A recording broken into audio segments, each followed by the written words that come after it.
यह Bible in one year का हिंदी प्रकरण है। 96वां दिन, सबसे रोमांचकारी खोज। क्या आप कुछ देख सकते हैं?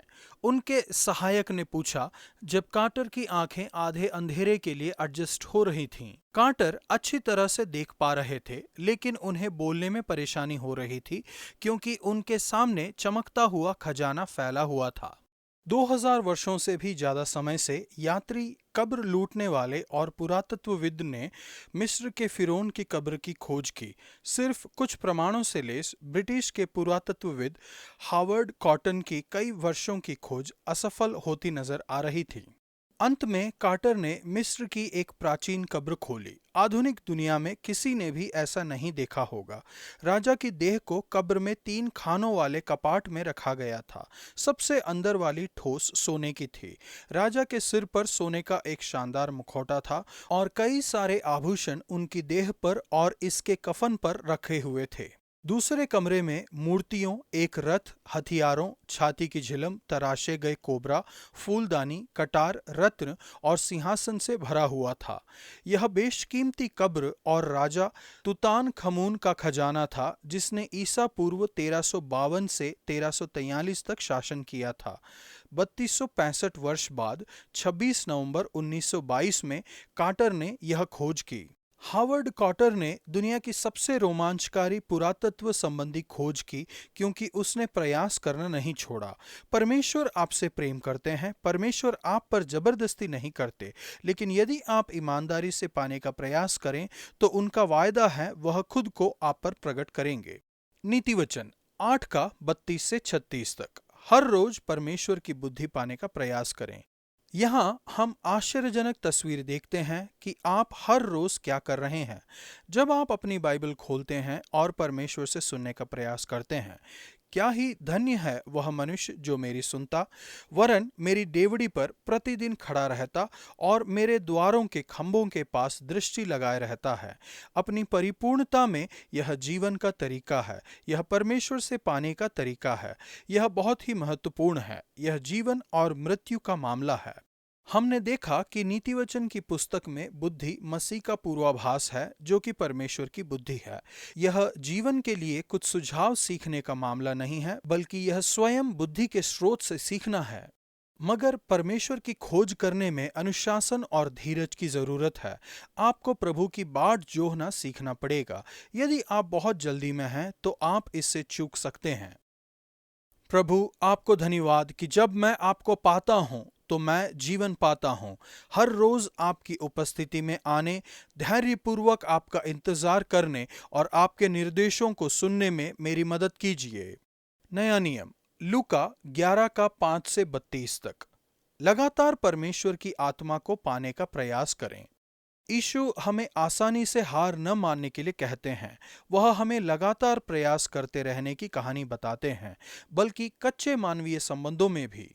वह आगे कहते हैं कि परमेश्वर के साथ संबंध बनाने में भी लगातार प्रयास करते रहना कितना महत्वपूर्ण है। मांगो तो तुम्हें दिया जाएगा, ढूंढो तो तुम पाओगे, खटखटाओ तो तुम्हारे लिए खोला जाएगा। क्योंकि जो कोई मांगता है उसे मिलता है, और जो ढूंढता है वह पाता है, और जो खटखटाता है उसके लिए खोला जाएगा। यीशु खासतौर पर इसे पवित्र आत्मा को प्राप्त करने से संदर्भित करते हैं। आपको अपने जीवन में ज्यादा से ज्यादा पवित्र आत्मा और उनकी बुद्धि और उनके सामर्थ्य को मांगते रहना चाहिए। परमेश्वर से प्राप्त करने वाली मुख्य परेशानियों के बारे में बता रहे हैं। नंबर 1, संदेह। इस पूरे क्षेत्र में लोगों को कई संदेह है। वे पूछते हैं, यदि मैं मांगूं तो क्या मैं पवित्र आत्मा प्राप्त कर पाऊंगा? यीशु कहते हैं, मैं तुमसे कहता हूं कि मांगो तो तुम्हें दिया जाएगा। यीशु ने जरूर देखा होगा कि उन्हें थोड़ा संदेह हो रहा है, क्योंकि वह इसे अलग तरह से दोहराते हैं। ढूंढते रहो और तुम इसे पाओगे। फिर तीसरी बार वह कहते हैं, खटखटाते रहो और तुम्हारे लिए द्वार खोला जाएगा। वह मनुष्य के स्वभाव को जानते हैं, इसलिए वह चौथी बार कहते हैं, क्योंकि जो कोई मांगता रहता है उसे दिया जाएगा। वे सहमत नहीं हुए, इसलिए उन्होंने 5वीं बार कहा, जो कोई ढूंढता रहता है वह पाएगा। फिर से 6ठी बार वह कहते हैं, जो कोई खटखटाता रहता है उसके लिए द्वार खोला जाएगा। उन्होंने इसे 6 बार क्यों कहा? क्योंकि वह हमारे शक करने की प्रवृत्ति जानते थे। आपको यह यकीन करने में परेशानी होगी कि परमेश्वर आपको कुछ भी देंगे, चाहे वह उनके पवित्र आत्मा और ऊपर से मिलने वाले वरदान जैसी आश्चर्यजनक चीज ही क्यों ना हो। नंबर 2, डर। चाहे आपने डर की पहली बाधा लांघ ली हो, तब भी डर की आप अगली बाधा में अटक सकते हैं। इस बात का डर कि आप क्या पाएंगे, क्या अच्छी होगी। यीशु एक पिता का उदाहरण देते हैं। यदि कोई बच्चा मछली मांगे तो क्या उसका पिता उसे सांप देगा? यदि कोई बच्चा अंडा मांगे तो वह उसे बिच्छू देगा? यह सोचा भी नहीं जा सकता कि कोई अपने बच्चे के साथ इस तरह का व्यवहार करेगा। यीशु आगे कहते हैं कि परमेश्वर की तुलना में हम बुरे हैं। यदि हम अपने बच्चों के साथ ऐसा व्यवहार नहीं करते, तो परमेश्वर हमारे साथ ऐसा व्यवहार कैसे कर सकते हैं? परमेश्वर आपको लज्जित नहीं होने देंगे। यदि आपने पवित्र आत्मा मांगा है और उनके साथ मिलने वाले सभी अद्भुत वरदान मांगे हैं, तो आप बिल्कुल वही पाएंगे। नंबर 3, अयोग्यता। अवश्य ही क्षमा मांगना और अपने गलत कामों से मन फिराना महत्वपूर्ण है, मगर आपने ऐसा किया है तब भी आपको ऐसा महसूस हो रहा होगा कि मैं अयोग्य और अनुपयुक्त हूँ। कभी कभी यह मानना आसान होता है कि वह उत्तम दर्जे के मसीह को यह वरदान देंगे, लेकिन हमें नहीं। लेकिन यीशु ऐसा नहीं कहते हैं। तो स्वर्गीय पिता उत्तम दर्जे के मसीह को पवित्र आत्मा क्यों न देंगे? बल्कि वह कहते हैं, तो स्वर्गीय पिता अपने मांगने वालों को पवित्र आत्मा क्यों न देंगे? लेखांश का दूसरा भाग हमें इस बात का ध्यान रखने के लिए कहता है कि हमने सही चीजों को मांगना है।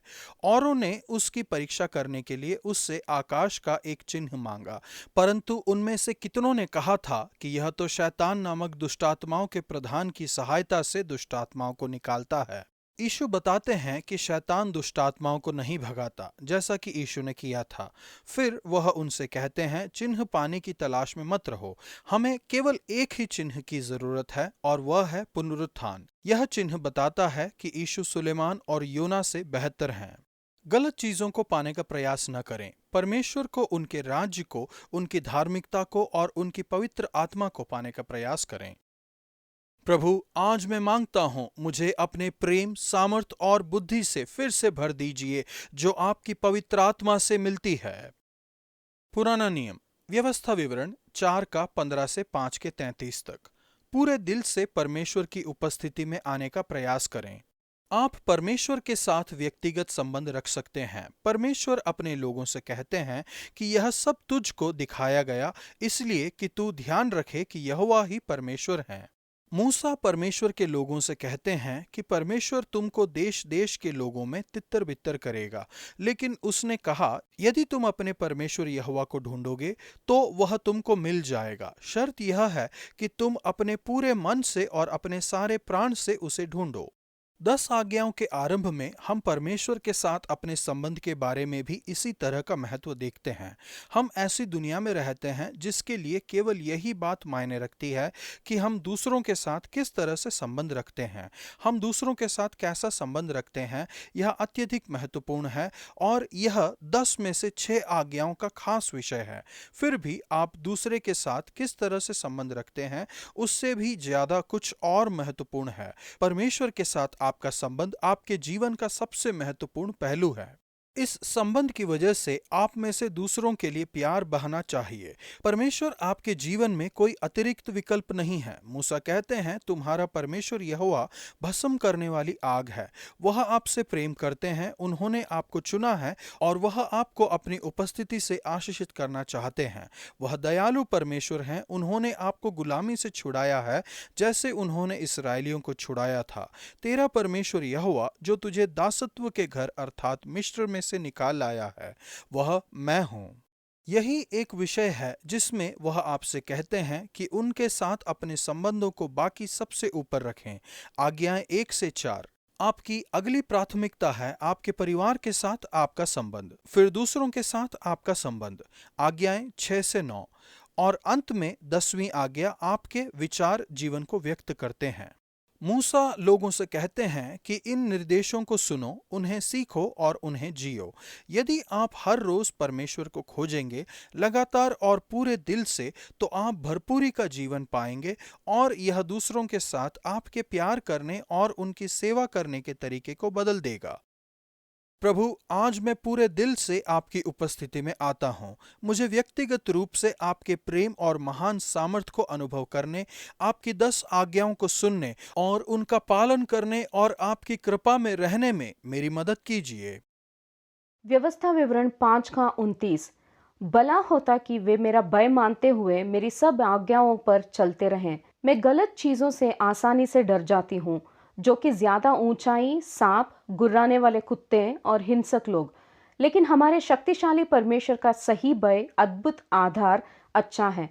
सभी चीजों को सही दृष्टिकोण में रखने के लिए मुझे अपने महान परमेश्वर का ज्यादा भय मानना चाहिए। मुझे वचन का अगला भाग अच्छा लगा, जिससे उनकी और उनके वंश की सदैव भलाई होती रहे। पद 29। आज का वचन, और मैं तुमसे कहता हूं कि मांगो तो तुम्हें दिया जाएगा, ढूंढो तो तुम पाओगे, खटखटाओ तो तुम्हारे लिए खोला जाएगा। लूका 11 का 9।